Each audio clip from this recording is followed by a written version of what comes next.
Hola, bienvenidos a Aprendiendo en Familia. Hoy estamos con Julio César Mateus, que nos va a explicar la importancia de las apps y cómo es que las debemos usar, ¿no? Porque justo comentábamos hace un ratito que a veces nos bajamos un montón de apps y no las usamos. Sí, efectivamente. Gracias por la invitación y por la conversación sobre este tema que es súper importante porque estamos rodeados de aplicaciones, ¿no? Sí. Conversamos que hay más de 2 millones de aplicaciones en las plataformas de Android y de Apple, 2,5 millones más o menos, de las cuales cuántas realmente serán aplicaciones útiles y cuántas usaremos en la vida diaria, ¿no? No sé, a mí me pasa que descargo muchísimas aplicaciones y que utilizaré probablemente el 20 o el 30%, ¿no? Sí, y bueno, y dentro de estas aplicaciones hemos comentado, ¿no? ¿Cuáles son las que debemos utilizar para nuestros hijos o cuáles son las que no deben tener nuestros hijos Sí. también, ¿no? Bueno, en primer lugar hay que definir que una aplicación es un programa que funciona dando solución a un tema concreto. Por ejemplo, una calculadora es una aplicación que permite sumar, hacer operaciones, ¿no? Dividir, hacer operaciones matemáticas.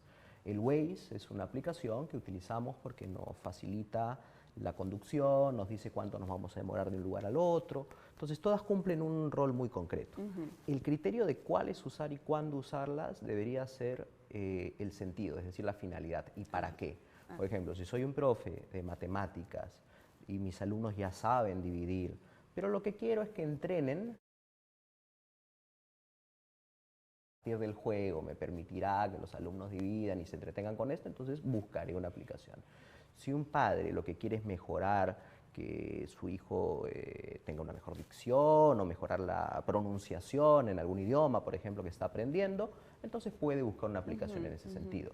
Pero el trabajo esencial es primero preguntarnos para qué la estamos descargando y luego hay que explorar un poquito. O sea, no hay nada que te pueda asegurar que es una aplicación educativa.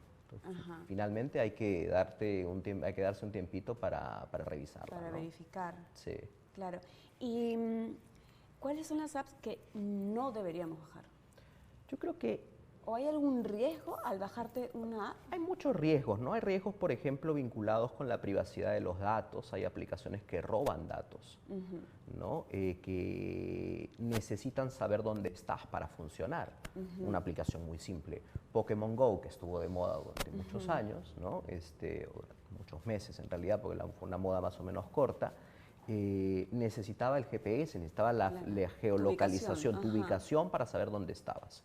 Entonces uno juega y se divierte, pero al mismo tiempo dice, oye, alguien en una base de datos está controlando dónde estoy, a qué hora estoy allí, con quién estoy, y luego te pones a pensar que son datos muy sensibles. Sí. El problema de los datos es que de manera independiente parece que no entrañaran ningún riesgo, pero si sumas todos esos datos, si sumas todos los datos que tiene Google de ti, por ejemplo, o que tiene Facebook de nosotros, es muy peligroso si es que no sabemos cómo gestionarlo.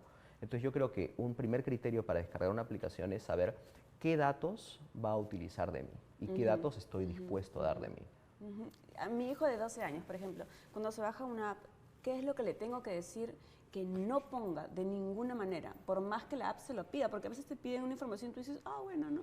Sí, lamentablemente muchas apps te obligan a dar cierta información. La mayoría de ellas están combinadas con otras, ¿no? Por ejemplo, dicen, puedes entrar a través de tu cuenta de Instagram o tu cuenta de Twitter o de Facebook. Entonces yo diría que uno tiene que tener este concepto que se llama limpieza digital, ¿no? Higiene digital. Saber qué tipo de información mía está en la web estoy dispuesto a dar. El nombre puede ser, un apellido, quizás solo uno, ¿no? Ahora, datos de dónde vivo, por ejemplo, datos de qué cosa me gusta, porque muchas de estas aplicaciones están diseñadas casi para que de manera imperativa, como una orden, tú les digas qué estás pensando, qué estás haciendo, qué estás comiendo, toma una foto, registra. Entonces uno tiene que aprender a gestionar un poco esa información. Claro, y se vuelven como tus indicadores de qué es lo que tienes que compartir. Exacto, ¿no? Y entonces eso también supone un peligro para la construcción de la identidad, sobre todo en niños y en adolescentes que están empezando a construirla, ¿no? Hay aplicaciones que de alguna manera te empoderan y te permiten conectarte con gente que de otra manera no te conectarías, y eso está bien, siempre con los cuidados debidos, pero hay otras que te obligan a ciertas conexiones o a cierto tipo de presentación de manera directa o indirecta. En concreto, por ejemplo, el Instagram, ¿no? Lo conversamos hace un momento. Esta es una red social donde uno mira que se comparten fotografías sonrientes, de la vida feliz, con filtros, donde siempre salimos bien. Entonces, de alguna manera es una aplicación que, por poner un ejemplo, nos obliga o nos condiciona a un estilo de vida. ¿Cuánto bien le hace ese estilo de vida a la construcción de nuestra identidad, sobre todo en un momento donde uno tiene dudas, temores, también tiene problemas a veces para socializar? Entonces, creo que cuando una aplicación te limita en tu capacidad de socializar con las personas, esa es una aplicación peligrosa. Pero si sabes gestionarla bien y es una aplicación que por el contrario te puede ayudar a generar relaciones sanas, yo creo que también funcionaría. Y para el aprendizaje, como me comentaste hace un ratito, ¿no? Que por ejemplo un profesor pide que se bajen alguna aplicación, ¿no? En etapa escolar. Mira, ya muchas de las editoriales incluso que hacen material educativo, antes hacían libros, ahora ya no solo hacen libros, usualmente los libros vienen acompañados de aplicaciones. Entonces las aplicaciones entran un poco en sintonía porque te dicen ya, ok, con el código QR vamos a entrar ahora a una dinámica o a un jueguito que va a ayudar a fijar un contenido que acabamos de estudiar. Entonces, todas aquellas aplicaciones producidas por editoriales se entiende que ya han pasado un filtro de calidad educativa determinado. Ahora, aquellas otras creo que el profesor y el padre tienen que hacer una labor de supervisión y de curaduría, ¿no? La curaduría es un concepto que se utiliza mucho en las plataformas y en las redes sociales de quien selecciona un tipo de contenido determinado. Por ejemplo, si tuviéramos una página web donde nos gustaría hacer un ranking de los mejores goles de la semana, entraríamos a YouTube, los editaríamos, estaríamos curando ese contenido para que otra persona ya vea los goles editados y vea ese ranking. Igual las aplicaciones, hay a veces el propio Apple, el propio Google Play o el Android te ponen el ranking de las 5 mejores aplicaciones educativas o las 5 mejores aplicaciones para idiomas. Alguien ha curado ese contenido. Así como otros lo hacen, creo que nosotros tenemos que aprender a ser curadores de contenidos también, ¿no? Entonces creo que esa es una chamba en la que tenemos los padres y profesores que trabajar. Sí. El riesgo más grande para los escolares con las apps. Yo creo que además de los datos, de los que hablábamos hace un momento, el asunto de ¿en qué me ayuda? O sea, ¿en qué potencia esta aplicación? Hay una aplicación, por ejemplo, me descargué, a mí me gusta temas de aviación y he querido ser piloto, y unos simuladores que me potencian muchísimo porque me ayudan a entender cómo funcionan los vientos, dónde están las estrellas, a ubicarte. A mí me interesa ese tema en particular, es muy entonces personal. siento que eso a mí, esas aplicaciones, pero hay 2 millones de aplicaciones. Si a ti te interesa un tema particular de cómo hacer crecer una cierta planta o cómo cuidar un bonsái, por ejemplo, que te han regalado, seguramente habrán aplicaciones en ese sentido. Entonces, de nuevo, ¿cuál es el peligro? Si yo estoy cediendo todas mis capacidades operativas a una aplicación y dejo de hacerlas yo. Ese es el mayor riesgo en general de Internet, ¿no? Cuando digo, yo no necesito saber el dato, porque Google lo va a resolver por mí. Sí, pero en el momento que no exista Google, o sea... Pero es que ya no tenemos la idea de que no va a existir Google. Exacto, pero eso es cierto. ¿Qué pasa cuando se cae WhatsApp? Claro. Nunca hay que olvidar que todas las aplicaciones y todas las plataformas son de empresas privadas, no son derechos públicos, son servicios privados. De hecho, muchas aplicaciones, y ese es un tema importante también vinculado con tu pregunta, utilizan un sistema, un modelo de negocio que se llama freemium. Freemium de free y de premium. Primero son free, o sea, son gratuitas. Claro. Entonces descargas un par de cuestiones que son gratis y te permite interactuar y dice, ahora, si lo que quieres es seguir al siguiente nivel o si quieres además potenciar tu aplicación, entonces tienes que pagar un dinero, ¿no? 99 céntimos, un sol tanto, $1. Entonces, no hay ningún problema con pagar si es que uno tiene la posibilidad y si siente que ese es un recurso que realmente lo está ayudando a potenciar. Pero hay que tener cuidado también con generar una dependencia con la aplicación, ¿no? Ese yo creo que el tema de los datos y el tema de la dependencia son los mayores riesgos vinculados con las aplicaciones. Bueno, es difícil, ¿no? Reconocer que estás un poco dependiente de alguna app porque además ahorita nos sirven para solucionar realmente muchas cosas, ¿no? Sí. Entonces, ¿cómo reconocer que nos hemos bueno, conectado y pegado con una app. Sí, bueno, ahora hay conceptos como el detox digital, ¿no? Hay momentos en que uno tiene que desintoxicarse digitalmente, Sí.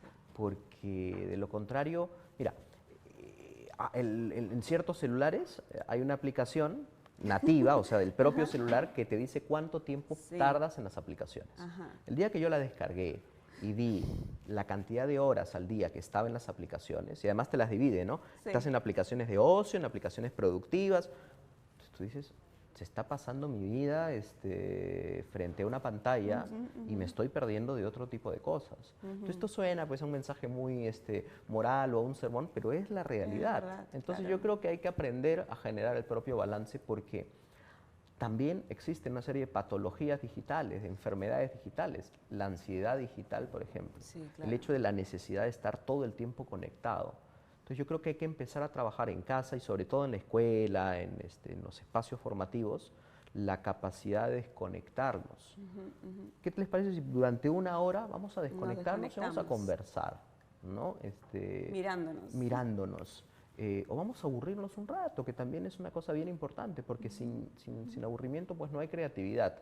El problema es que cuando uno siente que todo lo tiene a la mano y todas las respuestas están ahí, entonces siente que no hay tiempo que perder. Ahora, ¿para qué quiere uno ganar tiempo? Eso ya es otro tema, ¿no? Claro. Ahora, estas apps, sí, algunas son las que utilizamos y que vienen con el teléfono, Sí. ¿no? Entonces, y son súper útiles. Sí. Y hay algunas que realmente no son útiles para nada, pero igual las tenemos. Sí, Igual, hay apps nativas que vienen con el propio dispositivo.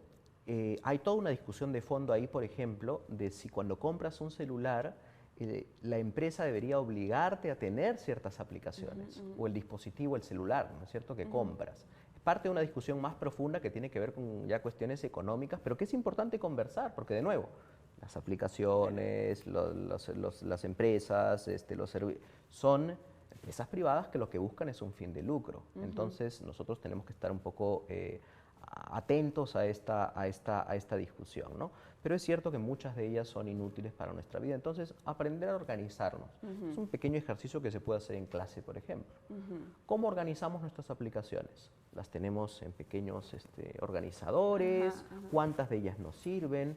Creo que es una oportunidad muy interesante para trabajar en clase, por ejemplo, con los chicos y las chicas, ¿no? A ver, saquemos el celular estamos hablando cuarto, quinto de media, aquellos salones donde ya te permitirías hacer un trabajo con celulares, ¿no? Que es otra discusión de si podemos o no usar celulares en la escuela. Pero digamos un día que el profesor decida hacer una actividad guiada, vamos a orientar el tema de la organización.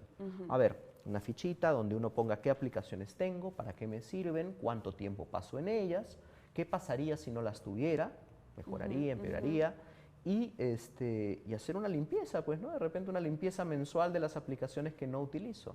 Entonces, claro. son ejercicios que son fácilmente realizables y que creo que pueden ser estás muy involucrando útiles. la tecnología, estás aprendiendo, Exacto. ¿no? Y eso se vuelve un momento útil. Como cuando uno va a una terapia psicológica, que es un momento que se da a uno mismo para pensar qué está pasando con su vida, lo mismo podría pasar, ¿no? Uno con su celular, a ver qué cosa estoy haciendo, cuánto tiempo estoy perdiendo, qué estoy ganando, y hacer ese trabajo creo que de limpieza es muy relevante.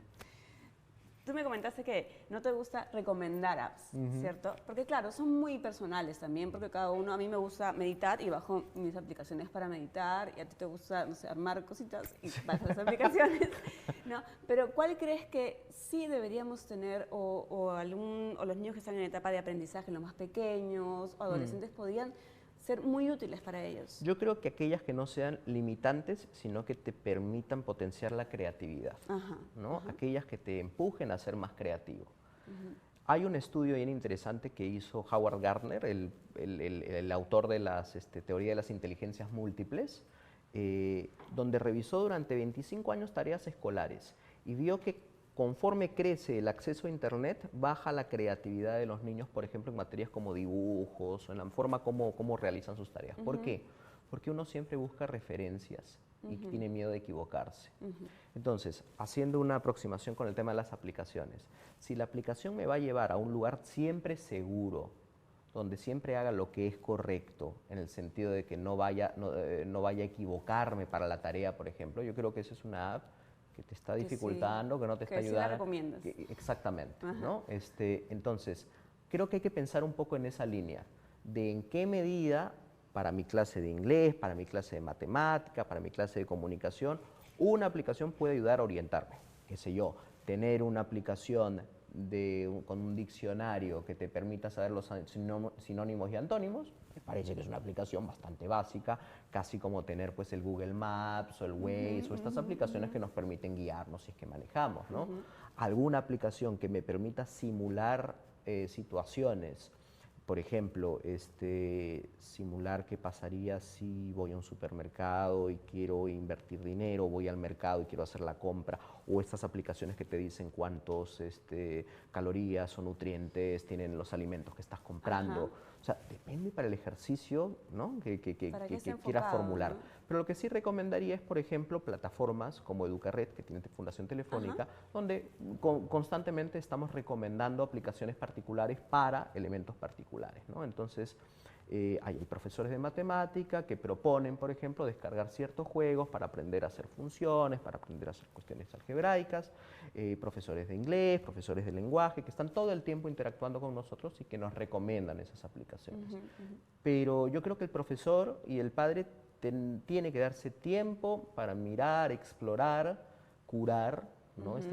Concepto de Curar, curaduría, sí. curar el contenido y no dejar a la persona, al niño a su suerte, a que descargue la aplicación que se le venga en gana. Es decir, si el padre no sabe, la madre no sabe qué aplicaciones tienen los hijos, entonces ahí hay un problema que no tiene nada que ver con las Con aplicaciones. las aplicaciones, claro, ya es un problema en casa. Sí, totalmente. Sí, por supuesto. Además hay aplicaciones, por ejemplo, mi hijo tiene algunas aplicaciones donde siento que es muy divertido, ¿no? No sé, unir puntitos, pero que al mismo tiempo es como que la está pensando, ¿no? Entonces siento que no está perdiendo el tiempo. Totalmente. Realmente es útil para él y está trabajando algo ahí, ¿no? Sí, sí, aquellas aplicaciones que de nuevo nos permitan tener el cerebro activo, no con un patrón que repita todo el tiempo lo mismo, porque además el cerebro se cansa, ¿no? Sí. O sea, hay este concepto que se llama el burnout, que es que uno se cansa y ya no quiere seguir en lo mismo, entonces por eso es que desaparecen las aplicaciones.